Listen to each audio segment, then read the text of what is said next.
ঠকবাজ লোকেদের থেকে কিভাবে বাঁচবেন তা বোঝার আগে আপনাকে বুঝতে হবে আপনি ঠকে যান কেন। আপনি যদি কোনো ধোঁকাবাজ বা ঠকবাজ লোকেদের কাছে যান বা ঠকবাজ লোকেদের পাশে থাকেন বা ঠকবাজ লোকেদের কাছে সাহায্য নিতে যান বা ঠকবাজদের সঙ্গে মিশতে যান, তাহলে আপনাকে প্রতারিত হবার থেকে কেউ রক্ষা করতে পারবে না বা প্রতারিত হবার চান্স বেশি থাকবে। আপনি যদি লোক না বুঝে ভরসা করেন তাহলে আপনার ঠকবার চান্স বাড়তে থাকবে। আপনি যদি ঠকবাজ মানুষগুলিকে আইডেন্টিফাই করতে পারেন ও তাদের থেকে অতি প্রয়োজন ছাড়া দূরত্ব বজায় রাখেন তাহলে আপনার ঠকবার চান্স কমবে।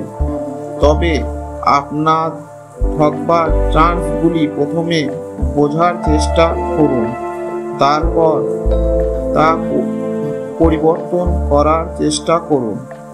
আমরা যখন কোনো কিছুতে লস বা ঠকে যাই তার মূল কারণগুলি হলো: 1. আমরা প্রথমে অনেক লাভের আশা করি যার সুযোগ সামনের ক্রেতা বা বিক্রেতা নিয়ে থাকে।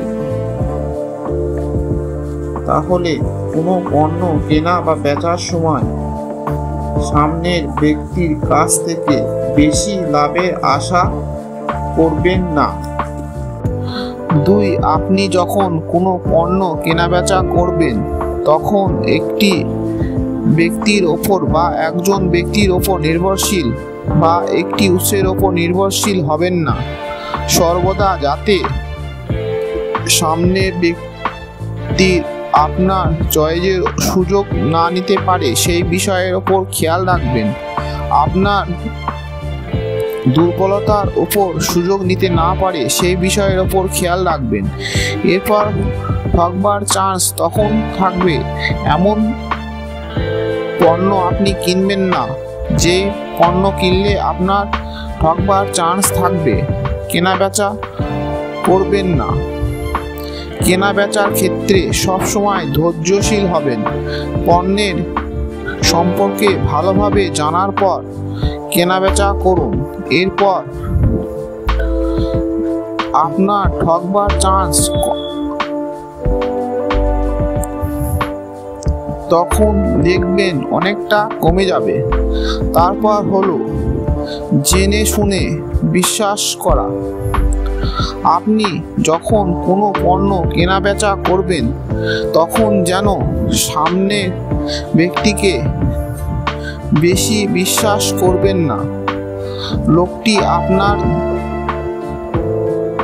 দুর্বলতা সুযোগ যেন না নিতে পারে।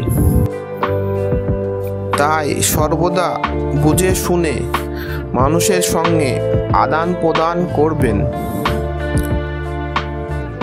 ঠকবার বা অর্থ খরচ হয়ে যাবার একটি মূল কারণ হলো আপনি কিভাবে মানুষের সঙ্গে আপনি ব্যবহার করছেন বা আপনি মানুষের সঙ্গে কিরকম রিয়াক্ট করছেন তার ওপর।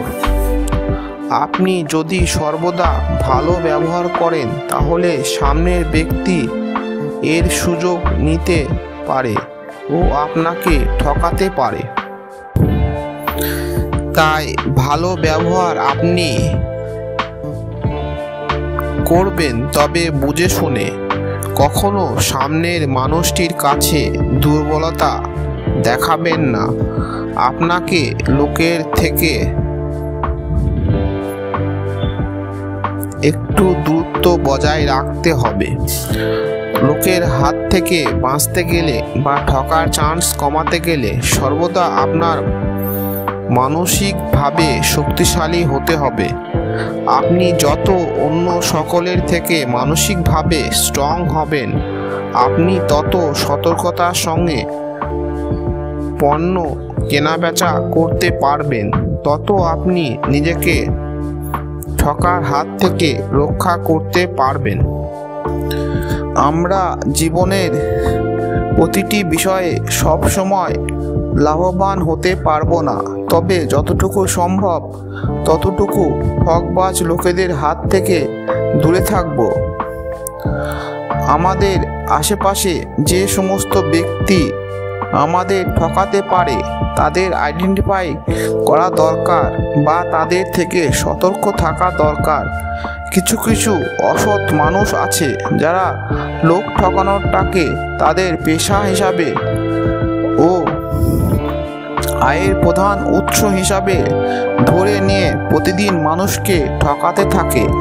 এই সমস্ত বদ লোকেদের হাত থেকে নিজেকে বাঁচাতে আপনার প্রয়োজনীয় কথা বলা ও ক্রয় বিক্রয়ের কৌশল শিখতে হবে, যা আপনার জীবনকে সমৃদ্ধ ও উন্নতির পথে ও অর্থ সঞ্চয়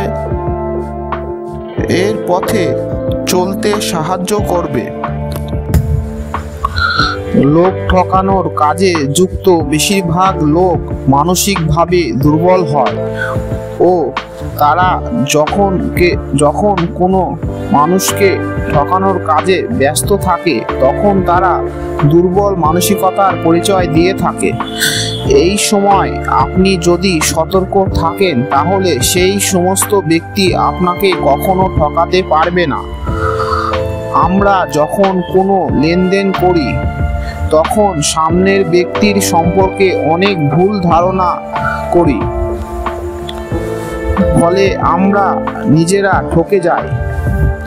আমরা নিজেদের কম, সামনের লোকেদের কথা বেশি ভাবি, নিজেকে উজাড় করে দিই ঠকানোর জন্য, যার ফলে যে কেউ আমাদের ঠকাতে সক্ষম হয়।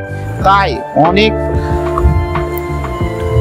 অনেক সময় নিজের ফায়দাটা একটু বেশি ভাবা দরকার, যাতে লোকে বিনা কারণে ঠকাতে না পারে।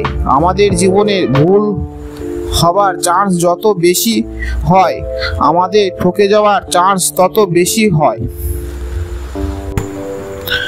অর্থ লসকে বা আর্থিকভাবে ক্ষতিকে আমরা ঠকানো ভাবি, কিন্তু আমরা যখন কোনো ব্যক্তির দ্বারা ঠকে যাই তখন শুধু আর্থিকভাবে ক্ষতিগ্রস্ত হই না, আমরা মানসিকভাবেও অনেক ক্ষতিগ্রস্ত হই।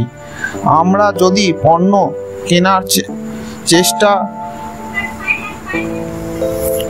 সময় সতর্কতা অবলম্বন করতে পারি তাহলে আমরা আর্থিকভাবে ক্ষতিগ্রস্ত হবার চান্স থেকে নিজেদের রক্ষা করতে পারবো না।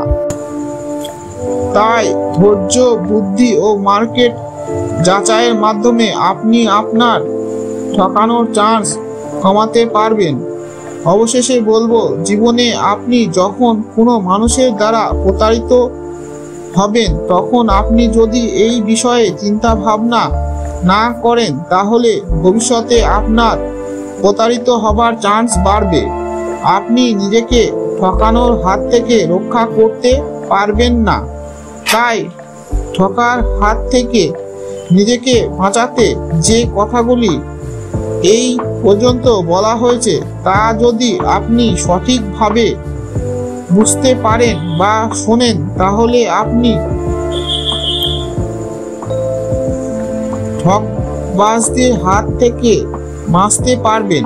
ভালো থাকুন, ভালো থাকতে দিন, নিজেকে ঠকার হাত থেকে রক্ষা করুন।